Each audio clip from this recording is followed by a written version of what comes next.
Indian automobile market में कुछ ही एक ब्रांड्स हैं जो अपनी स्ट्रॉन्ग बिल्ड क्वालिटी के लिए फेमस हैं, जैसे कि वॉक्सवैगन, टाटा, फोर्ड वगैरह वगैरह। टाटा की गाड़ियां तो अक्सर अपनी स्ट्रॉन्ग बिल्ड क्वालिटी की वजह से खबरों में बनी रहती हैं, फिर चाहे ग्लोबल NCAP की रेटिंग की बात की जाए या फिर रियल लाइफ एक्सीडेंट्स की।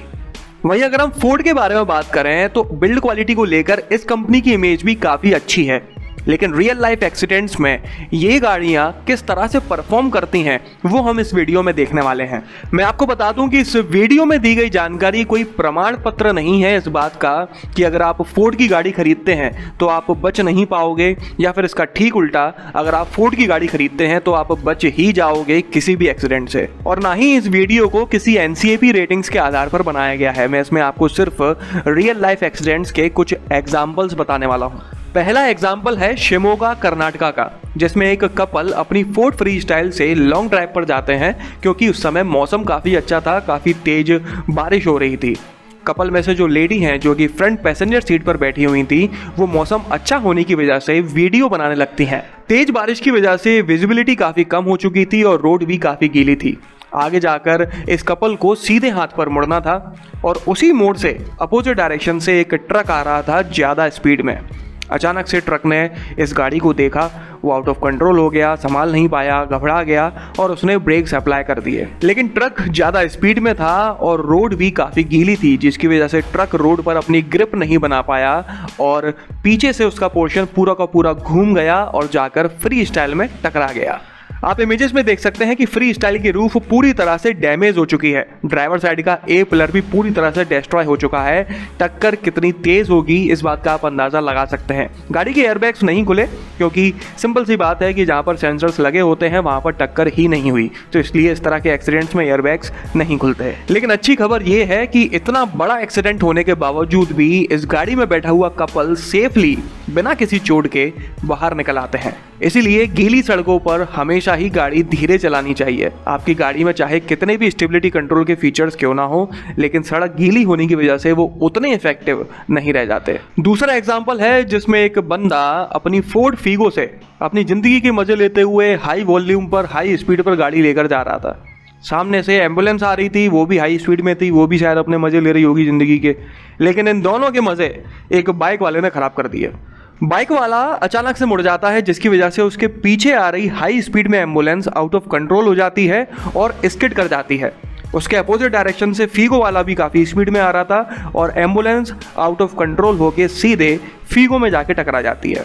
आप अंदाज़ा लगा सकते हैं कि जब एम्बुलेंस और फीगो दोनों ही गाड़ियां स्पीड में थीं तो ये एक्सीडेंट कितना भयंकर हुआ होगा। लेकिन फिर भी फीगो में बैठा हुआ पैसेंजर बिना किसी चोट के बाहर कपड़े झाड़ता हुआ निकल आता है। तीसरा एक्सीडेंट है फोर्ड मस्तांग का, जो कि एक फोर्ड की प्रीमियम कार है। ये एक्सीडेंट है केरल का। केरल में ज़्यादातर मैंने वीडियोस में सिंगल लेन रोड्स ही देखी हैं, पता नहीं शायद वहाँ पर हर कोई रोड ऐसी ही है या फिर वीडियो में ही हमेशा ऐसी निकल कर आती हैं। तो होता कुछ यूँ है कि सड़क पहले से ही काफ़ी सकरी थी, अंग्रेजी में बोलूँ तो नैरो थी। एक ट्रक ट्रॉली वाला अपनी गाड़ी बैक कर रहा था, जिसकी वजह से रोड पर और कम जगह रह गई थी। स्विफ्ट वाला आता है, कम जगह देखकर अपनी स्पीड कम कर लेता है। उसके पीछे एक और गाड़ी है, शायद ऑल्टो है, वो भी अपनी स्पीड कम कर लेता है। लेकिन उसके पीछे फोर्ड मस्तांग वाला हायर स्पीड पर अपनी गाड़ी चला रहा होता है, एकदम से अपनी स्पीड को कंट्रोल नहीं कर पाता।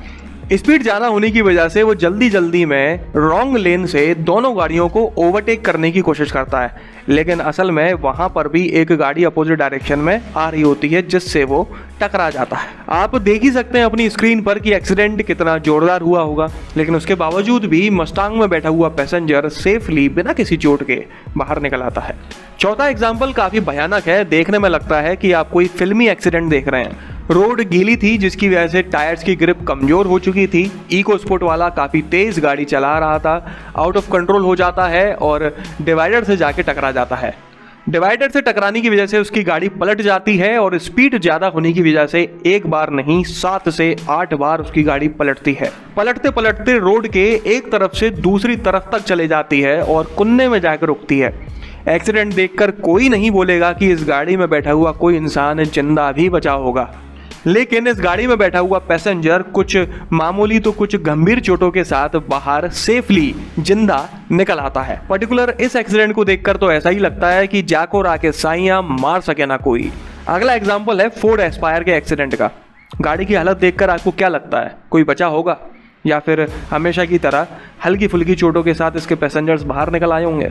असल में एस्पायर एक कंटेनर के पीछे चल रही थी। कंटेनर वाला अचानक से ब्रेक्स लगा देता है तो एस्पायर वाला भी समय रहते अपने ब्रेक्स अप्लाई कर देता है और समय पर उसकी गाड़ी रुक भी जाती है। लेकिन भाई बुरी किस्मत थी, एस्पायर के पीछे एक दूसरा कंटेनर चल रहा था, वो समय पर ब्रेक नहीं लगा पाता, तो इसलिए एस्पायर आगे और पीछे से दोनों कंटेनर के बीच में क्रश हो जाती है, सैंडविच बन जाती है। वहां पर खड़े हुए लोगों ने बताया कि इस गाड़ी में 5 पैसेंजर्स बैठे हुए थे, जिनमें से ज्यादातर सीट बेल्ट लगाए हुए थे। एक्सीडेंट होने पर सभी के सभी 6 एयरबैग्स खुल जाते हैं और सभी 5 पैसेंजर्स सेफली थोड़ी बहुत चोटों के साथ बाहर निकल आते हैं। अगला एग्जाम्पल है फोर्ड एंडेवर का। असल में महाराष्ट्र के रहने वाले जितेंद्र सिंह जी अपनी फैमिली के साथ टोटल 6 पैसेंजर्स के साथ अपनी एंडेवर में बैठ के हाईवे पर जा रहे थे। तभी सामने से बिल्कुल सीधे एक कंटेनर वाला आ रहा होता है एंडेवर की तरफ। इन्हें लगता है कि अगर ये गाड़ी नहीं मोड़ेंगे तो कंटेनर वाला सीधे इनमें टकरा जाएगा, इसलिए ये अपनी गाड़ी को रोड से नीचे उतार लेते हैं। गाड़ी ज़्यादा स्पीड में थी, इसलिए रोड से उतरते से ही आउट ऑफ कंट्रोल हो जाती है और बगल में ही 400 फीट गहरी खाई में जाके गिर जाती है। खाई में गिरने के बाद एंडेवर की क्या हालत हो चुकी है वो आप अपनी स्क्रीन पर देख सकते हैं। इतनी बुरी हालत में भी इस गाड़ी में बैठे हुए सभी पैसेंजर्स सेफली बाहर निकलवाते हैं हल्की फुल्की खरोंचों के साथ। अच्छी बात यह है कि आगे बैठे हुए दोनों पैसेंजर्स सीट बेल्ट लगाए हुए थे। समय रहते गाड़ी के सभी 6 एयरबैग्स खुल गए थे और जब गाड़ी पलटकर नीचे गिर रही थी तभी जितेंद्र जी की पूरी फैमिली गाड़ी के बाहर ऑटोमेटिकली फिक गई थी, जिसकी वजह से जितेंद्र जी की पूरी फैमिली की जान बच गई। अगला एग्जाम्पल है फोर्ड फ्री स्टाइल का। फ्री स्टाइल वाला हाईवे पर जा रहा था। रोड के साइड में अजीबोगरीब तरीके से एक ट्रक पार्क्ड था। ये कंफ्यूज हो जाते हैं कि ट्रक पार्क्ड है या मूव कर रहा है और ट्रक के पीछे जाके टकरा जाते हैं। लेकिन बात यहाँ खत्म नहीं होती। इनके पीछे एक और ट्रक चल रहा था जो अचानक से ब्रेक्स अप्लाई नहीं कर पाता और फ्री स्टाइल को पीछे से टक्कर मार देता है। मतलब कि 2 ट्रक के बीच में फ्री स्टाइल पिस जाती है। हालांकि इस गाड़ी के एयरबैग्स नहीं खुलते हैं, लेकिन ये कोई कमी नहीं है क्योंकि इस तरह के एक्सीडेंट्स में ज़्यादातर गाड़ियों के एयरबैग्स नहीं खुल पाते क्योंकि ट्रक पीछे से काफ़ी हाइटेड होता है और गाड़ी में जिस जगह पर सेंसर्स लगे हुए होते हैं एयरबैग एक्टिवेट होने के, उस जगह पर टक्कर होती ही नहीं है, या फिर कहूँ कि इतनी जोर की टक्कर नहीं हो पाती कि एयरबैग्स एक्टिवेट हो सके। लेकिन फिर भी एयरबैग्स ना खुलने के बावजूद भी गाड़ी चलाने वाला बंदा सेफली बाहर निकल आता है। इसी तरह से एक और एग्जाम्पल है इको स्पोर्ट का। रात का समय था, 80-90 के आसपास स्पीड थी गाड़ी की और कन्फ्यूजन हो जाने की वजह से लोडिंग ट्रक से आमने सामने की टक्कर हो जाती है। आप देख सकते हैं कि गाड़ी के फ्रंट में कितना ज़्यादा नुकसान हुआ है। इससे आप अंदाज़ा लगा सकते हैं कि एक्सीडेंट कितना बड़ा होगा। लेकिन गाड़ी में बैठे हुए, मतलब कि इको स्पोर्ट में बैठे हुए चारों पैसेंजर्स सेफली कुछ हल्की फुल्की चोटों के साथ बाहर निकल आते हैं। टक्कर होते ही इको स्पोर्ट के एयरबैग्स खुल जाते हैं और इको स्पोर्ट में बैठा हुआ पैसेंजर को एक खरोंच तक नहीं आती है। एक और एग्जांपल है इको स्पोर्ट का। असल में अपोजिट साइड से आ रहे ट्रक का टायर बस्ट हो जाता है, जिसकी वजह से वो आउट ऑफ कंट्रोल हो जाता है और डिवाइडर को पार करके अपोजिट डायरेक्शन से आ रही इको स्पोर्ट में जाके टकरा जाता है। तो ये थे कुछ एग्जांपल